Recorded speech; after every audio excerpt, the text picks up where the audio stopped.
Shalom, Shalom. Halo, puji Tuhan pemirsa The Safe Ministry dimanapun berada, kami mengucapkan selamat menjelang tahun baru 2026. Dan tentunya kita sangat bersuka cita karena kita akan mempelajari Sekolah Sahabat Baru di triwulan pertama tahun 2026 yang berjudul Menyatukan Surga dan Bumi Kristus dalam Filipi dan Kolose. Dan pada minggu ini kita akan mempelajari satu pelajaran yang sangat menarik, yaitu berjudul Dianiaya Tapi Tidak Ditinggalkan. Di sini panelis The Safe Ministry sudah siap berdiskusi dengan pemirsa The Safe Ministry, maka kita akan mulai. Saya akan pimpin dalam doa. Bapa kami yang di surga, terima kasih Bapak atas penyertaanmu dan juga kami bisa belajar sekolah sahabat, bisa berdiskusi bersama, bantu kami untuk bisa mengerti pelajaran pada minggu ini, dan kami bisa juga membuka hati kami, membuka pikiran kami atas segala firman yang akan kami dengarkan. Terima kasih ya Bapak, di dalam nama Yesus Kristus kami berdoa dan mengucap syukur. Amin. Baik, sebelum kita mulai ke pelajaran dari hari ke hari, kita akan mendengarkan pengantar akan pelajaran minggu ini oleh Pak Tobing. Baik, terima kasih Saudari Beatrice, pemirsa The Safe Ministry ya. Seperti yang sudah disampaikan oleh Saudari Beatrice tadi, judul kita minggu ini dianiaya tetapi tidak ditinggalkan. Ya, dalam satu triwulan ini tentu sesuai dengan tema yang sudah disampaikan Saudari Beatrice tadi mengenai Filipi dan Kolose, maka kita akan fokus kepada si penulisnya yaitu Paulus. Ya, kita tahu Paulus ini banyak mengalami perjuangan yang berat, ya, berbagai macam penderitaan di dalam mengabarkan Injil. Dan kalau kita lihat di ayat hafalan ini, Filipi 4 ayat 4, ya, bersukacitalah senantiasa dalam Tuhan. Sekali lagi kukatakan bersukacitalah. Ini di Filipi 4 ayat 4 ini dia mengatakan bersukacita itu bukan dalam keadaan dia berpesta atau sedang dapat hadiah atau sedang dalam keberuntungan dari kacamata duniawi. Ya, dia itu mengatakan begitu ke jemaat Filipi, terutama ke beberapa orang yang disebut di dalam Filipi 4 itu justru dalam keadaan kesulitan itu ya. Dia share itu, dia bilang bersukacita karena pengalaman dia di penjara bolak-balik itu keluar masuk penjara. Jadi boleh dibilang Rasul Paulus ini adalah narapidana. Jadi tulisan-tulisan yang kita percaya ini adalah tulisan dari seorang narapidana. Ya. Tidak mudah mungkin bagi zaman sekarang kalau ada narapidana bikin tulisan lalu banyak followersnya. Yang ada dihujat ya kalau sekarang. Tapi Rasul Paulus adalah narapidana. Bolak-balik keluar masuk penjara. Ya, tapi bukan karena kejahatan. Ya, tapi karena apa? Karena mengabarkan Injil. Nah, nanti pada triwulan ini kita fokus kepada tulisan-tulisan Paulus yang dia tulis khusus kepada jemaat Filipi dan Kolose. Dan ini ditulis dari mana? Dari penjara. Ya, dari penjara. Jadi bahkan kalau kita masih ingat kisah ketika dia di Filipi, bagaimana Paulus dan Silas itu ya dituduh secara tidak adil, mereka dipenjarakan, dan pada waktu tengah malam apa yang terjadi? Mereka berdoa dan menyanyikan pujian, lalu para tahanan mendengar mereka juga, dan apa yang terjadi? Ya, luar biasa, pada malam itu penjara terbuka sampai-sampai penjaga penjaranya ketakutan. Nah, itu sebagian dari bagaimana kisah Rasul Paulus, ya, sebagai penjahat yang dinilai dari menyebarkan keyakinan yang membuat resah gitu ya. Jadi kalau kalau menyebarkan agama itu kan menyebarkan keyakinan sehingga banyak orang resah, kan begitu sudut pandangnya zaman dulu. Saya pikir zaman sekarang juga seperti itu, jika ada yang sporadis seperti Paulus yang berani, saya yakin juga mungkin pemerintah juga akan melarang, ya, akan melakukan tindakan yang sama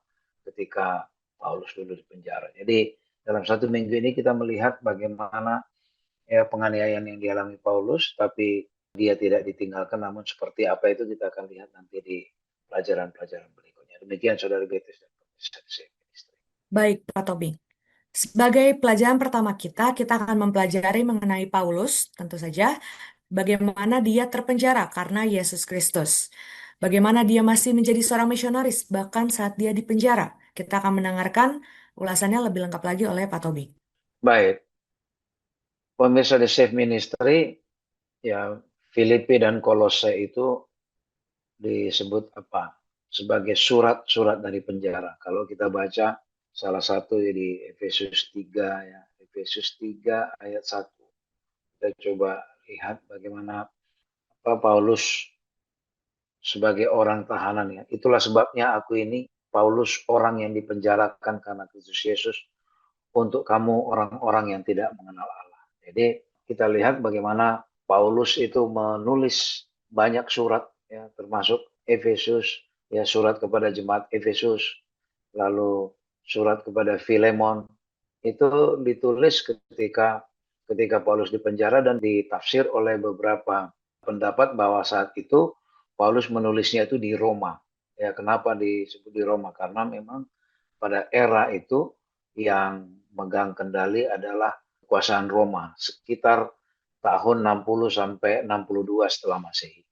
Ya, kalau kita baca Efesus 3:1, Filemon ayat 1 juga mengatakan itu Paulus itu dipenjarakan, tapi dipenjarakan karena apa? Karena Kristus. Jadi memang hidup Paulus itu diserahkan untuk apa? Untuk melayani Yesus Kristus. Kalaupun dia harus dipenjara, dia sudah siap. Ya, itu makanya dalam beberapa tulisannya dia sering menggambarkan seperti di Efesus 6 ayat 20 ketika dia memperkenalkan dirinya dia menyebut apa? Utusan yang dipenjarakan. Ya, utusan tapi yang dipenjarakan. Nah, memang walaupun berulang kali dia menyebut bahwa surat-surat yang dia tulis itu ditulis dari penjara, tapi jarang sekali atau bahkan tidak pernah Paulus menyebut secara pasti di penjara mana dia ya menulisnya ya. Karena apa? Mungkin bagi dia bukan tidak penting di mana letak penjaranya, tetapi dia menyampaikan bahwa dalam keadaan terpenjara itu ya dia tetap mendapat inspirasi, tetap tidak bisa menjadi pribadi yang menyerah, tapi dia malah semakin produktif. Ya, dan beberapa orang menduga bahwa dia berada di mana, di Efesus atau di Kaisarea, tapi tidak ada bukti yang jelas. Ya, tidak ada bukti yang jelas di mana persisnya tempatnya ya. Tapi yang pasti banyak banyak bukti yang mengatakan bahwa dia itu di penjara. Pada saat Paulus menulis surat ada satu petunjuk yang menyebutkan sebuah istilah praetorium. Praetorium itu menunjuk kepada satu kediaman resmi ya, biasanya ditempati oleh seorang gubernur ya, seperti yang ada di Yerusalem pada waktu Yesus diadili Pilatus. Nah, itu disebut praetorium, itu tempat tinggal kediaman resmi seorang pejabat level gubernur. Dan di Kaisarea tempat Paulus dipenjarakan juga seperti itu ya. Tapi Paulus menggunakan istilah ini bukan untuk menunjukkan satu tempat, tapi lebih kepada orang-orang. Jadi artinya dia mengatakan bahwa dia di penjara di satu lingkungan ya, satu lingkungan yang resmi ya. Jadi artinya ada satu pemerintahan yang memang punya punya kuasa atau punya kedaulatan untuk menjarakan seseorang. Kalau kita lihat di Filipi 1 ayat 13 malah ada satu kalimat mengatakan seluruh pengawal istana ya menjadi akrab dengan Injil. Jadi memang dia dipenjara di satu tempat di mana pemilik kekuasaan atau elit kekuasaan di situ yang punya hak untuk memenjarakan seseorang. Dan Paulus juga pernah menyampaikan salam pada waktu di Filipi 4 ayat 22 dituliskan dikatakan salam dari orang-orang percaya di istana Kaisar. Jadi dia hanya menunjukkan satu kode-kode ya, satu kode-kode bahwa dia adalah tahanan Kaisar. Kalau pada saat itu bicara Kaisar ya yang punya kekuasaan saat itu adalah Kaisar Roma. Itu makanya analisa para sarjana Alkitab lebih kuat menunjukkan bahwa Paulus ditahan di bawah pemerintahan Roma ya. Jadi ini bukan pemerintahan yang biasa, tapi pemerintahan yang sangat kuat.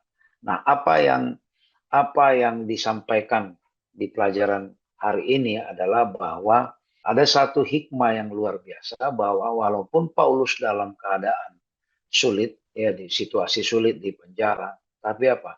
Tapi dia tetap produktif, tetap memikirkan pengabaran Injil. Bagi dia, pengabaran Injil itu tidak dibatasi oleh apa?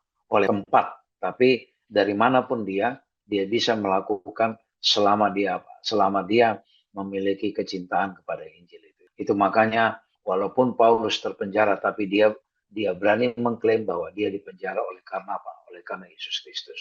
Ini satu pelajaran yang baik bagi kita bahwa dalam situasi sesulit apapun, itu adalah waktu yang baik bagi kita menjadi apa juru kabar Tuhan. Demikian, saudari Beatrice dan pemirsa The Safe Ministry. Baik, Pak Tobing. Selanjutnya kita juga akan pelajari satu topik yaitu Paulus dalam belenggu. Bahkan dalam beratnya penderitaan hidup Paulus, dia tetap setia kepada Tuhan. Apa yang bisa kita pelajari dari hal ini, Pak Fajar? Baik, Beatrice dan pemirsa The Safe Ministry ya, melanjutkan apa yang disampaikan oleh panelis saudara Elvin mengenai pengalaman Paulus berada di Filipi dan mungkin di beberapa kota-kota yang lain ya, seperti Efesus. Kita coba melihat bahwa apa yang dialami oleh Paulus ini sangat begitu ya menderita ya, berada di dalam penjara yang satu ke penjara yang lain. Jadi beberapa kali Paulus ini memang ditangkap di penjara ya. Pertama kali dia di penjara di Filipi, kemudian pernah juga di penjara di Yerusalem sebelum dia dipindahkan ke Kaisera. Namun yang pelajaran yang bisa kita tarik di sini, meskipun dia dalam keadaan di penjara, kemudian dia mungkin bagi pandangan orang orang umum tempat penjara itu memang berat ya, ya disiksa tentunya ya disiksa. Tapi Paulus ini malah justru lebih berani di dalam mengabarkan Injil Tuhan itu. Walaupun berat penderitaan hidupnya, dia merasa bahwa Tuhan itu tidak pernah meninggalkan dia. Ini menjadi satu pelajaran bagi kita ya, bahwa Tuhan itu tidak pernah meninggalkan Paulus pada saat dia harus mengalami penderitaan ya, yaitu di penjara. Justru surat-suratnya banyak sekali ditulis ketika Paulus itu berada di dalam penjara. Nah, kita seringkali melihat ada sebuah kegagalan, kita merasa kurang ya. Namun betul-betul bahwa firman kebenaran itu dan roh Tuhan itu sudah disediakan oleh Tuhan kepada kita sebagai perlengkapan perlengkapan senjata bagi kita untuk mencapai sebuah keberhasilan. Ini menjadi satu pelajaran yang bagus sekali ya. Mari kita coba baca dalam 2 Korintus 4 ayat 7 sampai 12. Bagaimana Rasul Paulus ini ketika dia berada di dalam penjara. 2 Korintus 4 ayat 7 sampai ayat yang ke-12. Tetapi harta ini kami punyai dalam bencana tanah liat supaya nyata bahwa kekuatan yang melimpah-limpah itu berasal dari Allah dan bukan dari diri kami. Dalam segala hal kami ditindas, namun tidak terjepit. Kami habis akal, namun tidak pernah putus asa. Kami dianiaya, ditinggalkan sendirian. Kami dihempaskan, namun tidak binasa. Kami senantiasa membawa kematian Yesus di dalam tubuh kami, supaya kehidupan Yesus juga di dalam tubuh kami. Sebab kami yang masih hidup ini terus-menerus diserahkan kepada maut karena Yesus, supaya juga hidup Yesus menjadi nyata di dalam tubuh kami yang fana ini. Maka demikianlah maut giat di dalam diri kami dan hidup giat di dalam kami. Ini tulisan Paulus ini mencerminkan bagaimana dia harus menderita ya, menderita penyiksaan, kemudian ya, perlakuan yang tidak adil. Namun ada satu yang menjadi satu sumber kekuatan, yaitu adalah hidup Kristus ya. Dan Kristus telah memberikan rohnya agar dia bisa tetap bertahan ya meskipun dalam penderitaan. Dan ada kecenderungan manusia itu melakukan perbuatan yang jahat, tetapi roh Tuhan yang diberikan, disediakan oleh kita semuanya itu dapat mampu mengubah pemikiran kita. Bahkan penderitaan itu dianggap bahwa bukan penderitaan semata ya. Jadi itu bagian daripada kehidupan kita di atas dunia. Dan tentunya kalau kita melihat pengalaman dari Rasul Paulus ini, meskipun penderitaan, ya dia harus mengalami penderitaan, didera, ya, namun sekali lagi dia tetap bertahan di dalam Kristus dan Tuhan sediakan satu sumber kekuatan, ya firman Tuhan itu, dan dia merasa tidak ditinggalkan, ya melewati itu semuanya ya. Dan inilah yang menjadi satu inspirasi bagi kita. Apa sih aplikasi dalam kehidupan kita ini? Bila mana kita merasa bahwa banyak mungkin ya kegagalan atau mungkin kita mengalami satu penderitaan di dalam menyampaikan pekabaran Injil dalam kehidupan kita, tetaplah bertahan seperti halnya dengan Rasul Paulus ini. Dia memiliki satu semangat yang tidak lazim ya, tetapi dia selalu menaruh percayanya kepada Tuhan, kepada firman Tuhan, dan roh Tuhan yang disediakan itu menyelimuti hati dan pikiran dia, sehingga dia dapat bertahan, ya, bertahan di dalam penderitaan. Demikian Beatrice dan pemirsa The Safe Ministry. Baik, Pak Fajar. Berikutnya kita juga akan mempelajari mengenai pelayanan Paulus di Filipi. Apa yang menjadi signifikan dari pelayanan atau misionaris Paulus di Filipi? Silakan Pak Tobi. Baik, pertanyaan yang sangat baik. Apa yang menjadi signifikan atau mengapa Filipi menjadi signifikan bagi pelayanan Paulus? Jadi Filipi ini satu kota yang sangat strategis. Jadi kita lihat memang Paulus ya, kita maklum dia itu orang orang pintar ya, yang punya jabatan politik yang tinggi, maka dia sudah biasa berpikir strategis. Nah, jadi dia berpikir tentu bagaimana cara supaya signifikan penginjilannya supaya efektif. Maka dia masuk pertama lewat kota Filipi. Filipi ini bisa dikatakan inilah kota utama di bagian Makedonia. Ya, bahkan boleh dikatakan bahwa kota kota Filipi adalah salah satu kota yang paling terhormat di Kekaisaran Romawi karena ada status khusus diberikan, yaitu status namanya Lus Italicum. Kalau Kekaisaran Romawi memberi sebuah status kepada sebuah kota Lus Italicum, artinya bahwa ini kota ini mendapat penghargaan tertinggi ya untuk satu level kota. Warganya apa? Dikasih hak istimewa. Ya, apa saja misalnya hak istimewanya, misalnya pembebasan dari pajak tanah, pajak perorangan, ya, dan otomatis orang yang lahir di kota itu otomatis menjadi warga negara Roma. Jadi bayangkan itulah strategisnya kota Filipi. Jadi kalau masuk dari kota itu maka pengaruhnya akan besar. Artinya siapapun orang yang punya nama dari situ akan punya pengaruh besar karena dapat status Lus Italicum itu. Nah, ada kejadian yang menarik juga di Filipi ini. Jadi pada waktu Paulus mengabarkan Injil itu, Roma memang menggunakan bahasa Latin, tetapi pada saat itu bahasa yang banyak dipakai adalah bahasa Yunani, ya, bahasa Yunani. Jadi kita melihat Paulus ini juga menguasai beberapa bahasa ya, sehingga dia bisa masuk ke beberapa bangsa sehingga dia cukup efektif untuk mengabarkan Injil. Dan di Filipi itu Rasul Paulus ini didukung oleh seorang pebisnis namanya Lydia, ya. Jadi Hmm. ini mungkin yang menjadi apa ya, kalau bahasa sekarang donatur, ya, donatur Paulus, karena kita tahu Paulus itu sudah meninggalkan pekerjaan utamanya, profesinya, sehingga dalam melakukan penginjilan pergerakannya tentu tidak bisa dipungkiri pasti dia butuh biaya-biaya. Ada simpatisan, ya, simpatisan terhadap penginjilan Paulus, ya, yaitu bernama Lydia. Dan waktu Paulus dan Silas di penjara, kota itu juga menghasilkan pertobatan satu keluarga lainnya, yaitu apa? Si kepala penjara sendiri pun ditobatkan. Dan dalam pengalaman Paulus di Filipi ini, ada beberapa kali kisah yang menarik bagaimana Roh Kudus langsung memimpin dia. Ya, pada waktu Paulus hendak menjadikan Filipi menjadi titik awal ya untuk penyebaran Injil itu juga atas apa? Atas petunjuk Roh Kudus yang memberikan inspirasi kepada dia.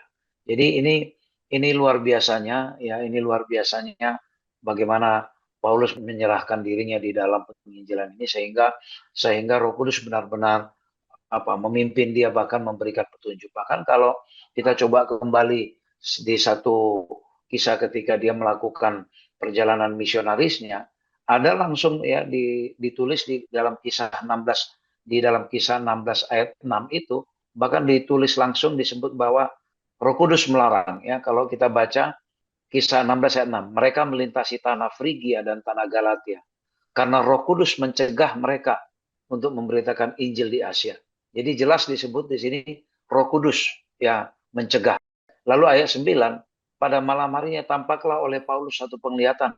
Ada seorang Makedonia berdiri di situ dan berseru kepadanya katanya, menyeberanglah kemari dan tolonglah kami. Jadi gerakan-gerakan Paulus ini tidak dibiarkan Tuhan begitu saja, tetapi Roh Kudus menyertai dia. Dan memang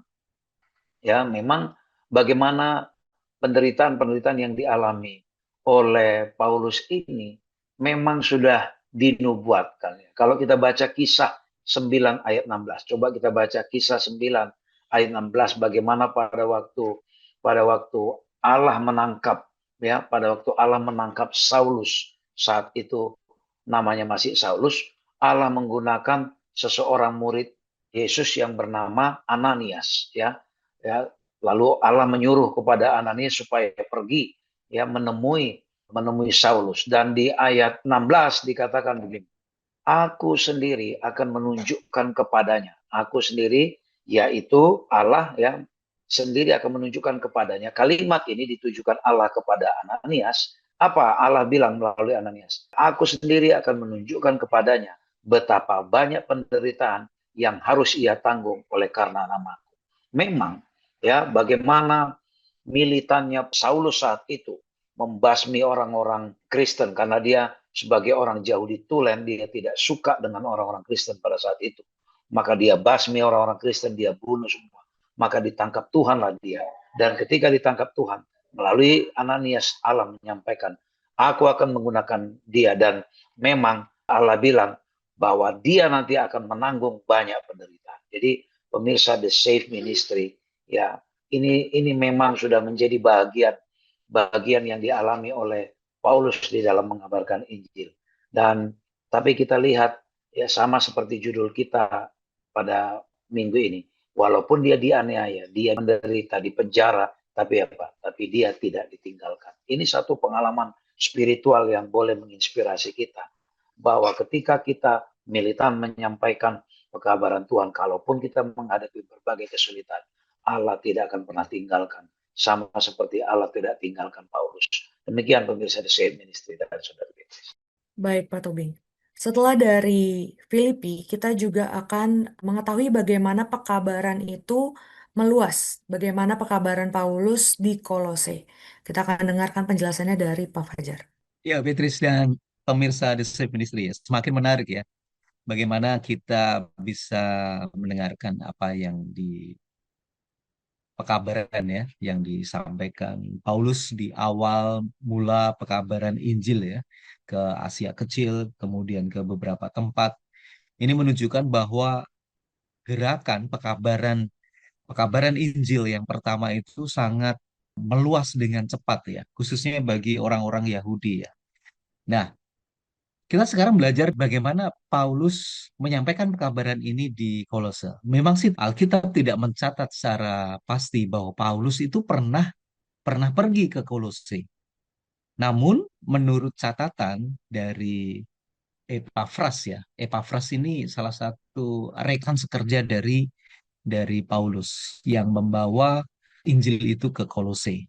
Dia adalah seorang penduduk ya, penduduk di Kolose yang membawa Injil. Nah, kapan ini sebetulnya Epafras ini bisa menjadi rekan sekerja daripada Paulus? Kemungkinan besar Epafras ini mendengarkan pekabaran yang disampaikan Paulus ketika Paulus itu berada di Efesus, berada di Efesus. Jadi ketika Paulus berada di Efesus, Paulus menyampaikan pekabaran Injil dan dia berkhotbah atau dia menyampaikan pekabaran keselamatan ini, Epafras ini dia hadir dan mendengarkan pekabaran yang menurut dia ini luar biasa ya. Dan pada akhirnya Epafras itu bertobat, bertobat dan menjadi rekan sekerja daripada Paulus. Nah, dari Epafras kemudian dia kembali ke Kolose dan di tempat Kolose itulah pekabaran Injil itu disampaikan. Nah, kalau kita melihat sebetulnya pekabaran yang disampaikan oleh para rasul, kemudian oleh rekan sekerja dari Paulus ini sangat begitu luar biasa sekali ya. Dan di dalam kitab Wahyu itu mengutarakan bahwa pekabaran Injil Kristus itu meluas sampai ke seluruh bumi. Dan ini adalah pekerjaan pekerjaan yang dilakukan oleh orang-orang yang sudah bertobat. Dan kita lihat bagaimana sejarah itu bisa berulang ya. Sejarah itu bisa berulang. Ketika Rasul Paulus itu sangat getol untuk menyampaikan pekabaran Injil, mungkin bagi kita pada zaman ini, pekabaran Injil ini di tahun yang baru 2026 itu barangkali bisa menjadi menggugah kita semakin bersemangat untuk menyampaikan kabar Injil keselamatan ini. Mungkin kita melihat situasi dunia yang tidak baik-baik saja, kesempatan bagi kita untuk menyampaikan Injil bahwa Yesus akan segera datang dan kita akan tinggal tetap di kerajaan surga ya. Ini menjadi satu satu pekabaran Injil yang luar biasa bagi kita semua. Pekabaran-pekabaran ini pasti juga akan mengalami banyak kendala-kendala ya. Dan kita tahu di Kolose ini Eva Pras ini berusaha untuk menyampaikan pekabaran Injil. Meskipun banyak sekali tantangan, oleh karena mereka adalah penyembah dewa-dewi, itu tidak mudah ya untuk menyampaikan satu pekabaran yang baru kepada mereka. Tetapi dengan semangat yang luar biasa, Eva Pras dapat menyampaikan pekabaran Injil agar Injil ini dapat boleh masuk ke penduduk orang-orang yang ada di Kolose. Nah, ada satu lagi juga Rasul Paulus juga menyinggung mengenai masalah budak ya, masalah budak. Ketika dia harus mengembalikan Onesimus ya kepada Filemon, lagi-lagi Paulus mengimbau agar hati serta nurani Filemon ini sebagai sesama orang yang percaya dan memberikan saran, mendesak kepada Filemon untuk memperlakukan Onesimus bukan sebagai budak, namun memperlakukan sebagai seorang saudara, saudara seiman ya, saudara seiman. Bagaimana perlakuan persamaan hak asasi manusia itu sudah disampaikan oleh Paulus ya kepada rekan sekerjanya agar tidak semena-mena dan tidak memperlakukan seseorang itu menjadi seperti budak, namun menjadi seperti saudara seiman. Dan pekabaran Paulus di Kolose ini memberikan satu inspirasi bagi kita agar kita juga memanusiakan manusia ya, memanusiakan manusia pada saat ini. Barangkali kita melihat mungkin ada orang yang tidak diperlakukan dengan adil, tapi sekali lagi Paulus memberikan dorongan, memberikan semangat bagi kita untuk menganggap bahwa orang-orang yang lain yang mungkin punya sesuatu atau kelemahan memperlakukan sebagai seorang saudara seiman. Demikian Beatrice dan pemirsa di Safe Ministry. Baik, Pak Fajar. Selanjutnya, di pekabaran Paulus di gereja Filipi dan Kolose, yaitu topik selanjutnya, di sini Paulus juga mengajarkan ada pentingnya dari organisasi gereja. Kita akan dengarkan penjelasannya lebih lanjut lagi dari Pak Fajar. Silakan, Pak. Ya, Beatrice, disinilah terbentuk ya sebuah organisasi yang disusun ya, didorong oleh Rasul Paulus juga. Karena ketika pekabaran Injil itu sudah meluas, kemudian banyak sekali anggota-anggota yang semakin percaya menjadi umat-umat Tuhan, gereja mula-mula, itu pada akhirnya bahwa mereka itu harus diorganisir, ditata, disusun ya dengan baik. Dan sekali lagi ada sesuatu yang menarik, ada persamaan Beatrice antara surat-surat yang ditujukan kepada Filipi dan ditujukan kepada Kolose yang ditulis oleh Rasul Paulus. Mari kita coba baca dalam Filipi 1 ayat 1 sampai 3. Dari Paulus dan Timotius, hamba-hamba Kristus Yesus kepada semua orang kudus dalam Kristus Yesus di Filipi dengan para penilik jemaat dan diaken. Kasih karunia dan damai sejahtera dari Allah Bapa kita dan dari Tuhan Yesus Kristus menyertai kamu. Ini surat ini ditujukan kepada semua orang kudus. Artinya semua orang kudus ini adalah jemaat yang sudah dibentuk, jemaat yang mereka sudah percaya menerima Injil ya, menerima pekabaran Injil ini, sehingga mereka itu diasingkan, berbeda sekali dengan dunia, dengan orang-orang lain. Sehingga tidak heran Paulus menyebutkan bahwa orang-orang yang sudah menerima Kristus, yang sudah menerima pekabaran Injil ini disebut sebagai orang-orang kudus di dalam Kristus Yesus. Yang kedua, ada satu salam yang disampaikan Rasul Paulus itu kepada penilik jemaat atau diaken atau diakon lah ya. Penilik jemaat itu adalah tua-tua jemaat. Artinya bahwa jemaat yang sudah dibentuk, yang sudah terbentuk ya, sudah terbentuk itu harus dikelola, kemudian diorganisir. Di situ ada tua-tua jemaat ya, senioritas ya, para elder, tua-tua jemaat, kemudian ada diakon-diakon yang mengurusi kebutuhan jemaat ini. Jadi disitulah terbentuk ada sebuah ya organisasi kecil ya, organisasi kecil itu di Filipi. Bagaimana dengan Kolose? Ketika kita membaca surat Paulus di Kolose, ini Kolose 1 ayat 1 sampai 2, dari Paulus Rasul Kristus Yesus oleh kehendak Allah dan Timotius saudara kita. Ini kita melihat ada rujukan bahwa Timotius ini selalu disebut ya. Timotius ini sebetulnya rekan sekerja daripada Paulus, bahwa Timotius ini adalah saudara kita. Ini menunjukkan bahwa jemaat yang dikunjungi baik di Filipi maupun di Kolose itu menghargai melihat seorang anak muda yaitu Timotius ini menjadi rekan sekerja daripada Paulus. Kepada saudara-saudara yang kudus, ini yang di Kolose ya, dan yang percaya dalam Kristus di Kolose, kasih karunia dan damai sejahtera dari Allah Bapa kita menyertai kami. Ini harapan daripada Rasul Paulus. Sekali lagi, Rasul Paulus menekankan bahwa jemaat yang sudah terbentuk menjadi jemaat yang kudus, yang diasingkan, yang diasingkan. Dan ada satu harapan bahwa kasih karunia dan damai sejahtera yang datangnya daripada Allah Bapa kita, itulah yang menyertai kita semuanya.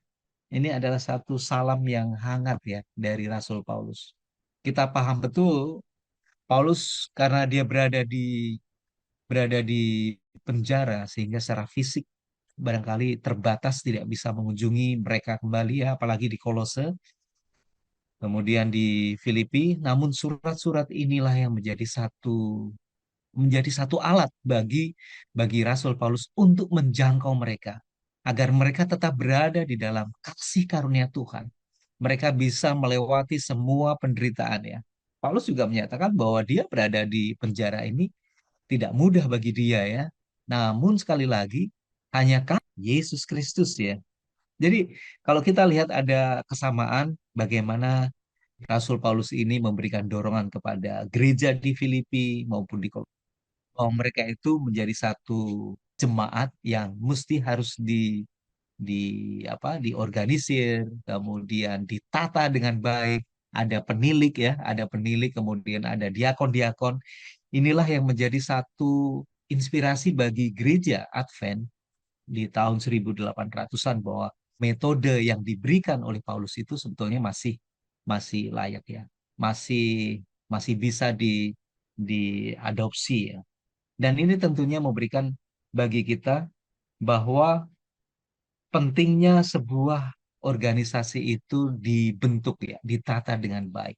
Supaya apa? Supaya kumpulan-kumpulan jemaat-jemaat ini dapat tertata dengan baik dan mereka tetap berada di dalam kasih karunia Yesus Kristus.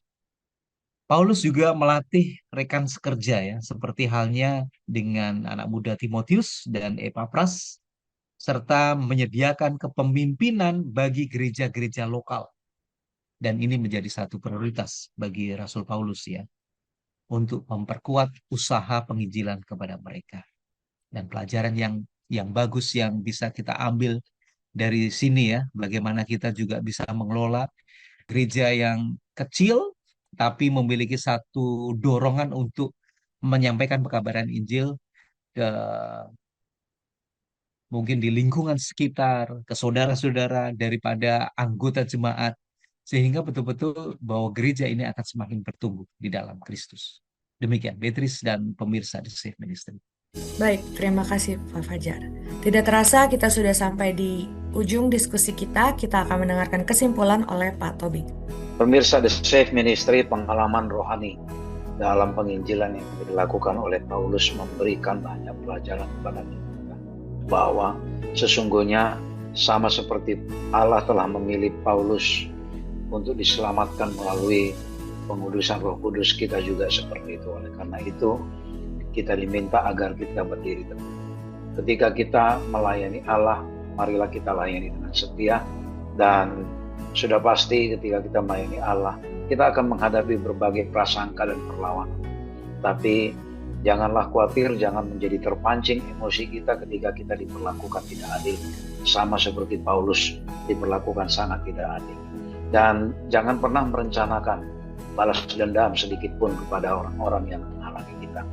Tetaplah kita teguh ya di dalam integritas kita, agar tidak ada hal apapun yang menjadi celah bagi orang lain untuk mencela kita, sehingga pekabaran kita menjadi berkurang kualitasnya. Kita tetap arahkan pandangan kita ke surga ya.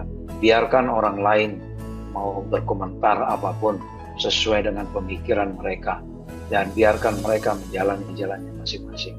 Tapi kita harus tetap maju dengan kelemah lembutan dan kerendahan hati. Sebagai orang Kristen pembawa kabar Injil, hindari argumentasi-argumentasi yang memancing perdebatan-perdebatan keras, sehingga bukan lagi menimbulkan kecintaan, bahkan menimbulkan kebencian. Kita tetap harus maju, kita sambil mengandalkan kuasa Allah, karena sesungguhnya nilai diri kita diukur dari kehidupan yang telah diberikan Allah kepada kita di dalam. Biarlah kita berkeyakinan bahwa sama seperti Allah yang telah mengaruniakan iman kepada Paulus, sehingga Paulus jalan terus walaupun didera, dianiaya, penuh penderitaan, dipenjarakan berkali-kali, dia dituduh dengan tuduhan-tuduhan yang tidak benar, tapi dia tetap sanggup mengatakan apa? Bersukacitalah senantiasa. Sekali lagi kukatakan bersukacitalah. Ini adalah level kebahagiaan atau level sukacita tertinggi ketika kita mampu mengatakan bersukacita padahal kita sedang di dalam penderitaan. Ini tentu semua oleh karena kita sedang berada di dalam perlindungan Tuhan, kuasa Roh Kudus. Ini karena apa? Karena militansi kita di dalam mempertahankan kesetiaan kita. Biarlah militansi yang ditunjukkan oleh Paulus menjadi inspirasi bagi kita. Dan jangan khawatir ketika kita dihambat, dicegah, justru jumlah orang yang akan menerima kebenaran Tuhan akan semakin banyak.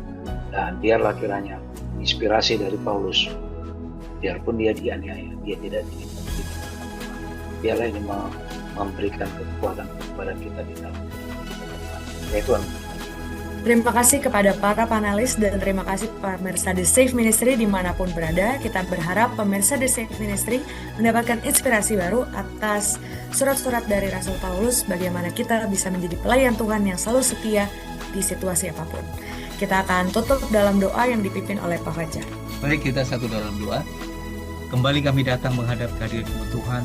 Terima kasih karena pelajaran Paulus untuk menyampaikan pekabaran Injil ini, meskipun dia harus mengalami penderitaan, dibelenggu, dipenjara, namun semangat yang luar biasa itu di dalam Kristus, di dalam menyampaikan pekabaran melalui surat-suratnya ke Filipi dan Kolose, kiranya menjadi inspirasi bagi kami agar kami akan selalu menaruh percaya kepada Tuhan meskipun apa yang kami alami di atas dunia ini mungkin mendera di dalam kehidupan kami. Kami ingin percaya bahwa kami tetap memegang Kristus Yesus di dalam setiap langkah kehidupan kami agar kami dapat bertahan sampai dengan kesudahan. Memberkati seluruh pemirsa dimanapun berada di tahun yang baru, di tahun 2026 ini. Biarlah semangat penginjilan kami semakin nyata dan kami memiliki militansi untuk menyampaikan pekabaran Injil ini kepada semua orang, sahabat kami, saudara-saudara kami, lingkungan keluarga kami, agar kami dapat membawa orang-orang yang percaya, jiwa-jiwa yang baru di dalam Kristus, dan kami siap untuk menyambut akan kedatangan Yesus yang tidak lama lagi. Di dalam nama Yesus kami berdoa dan mengucap syukur. Amin. Amin. Puji Tuhan atas pelajaran yang baru saja kita pelajari bersama-sama.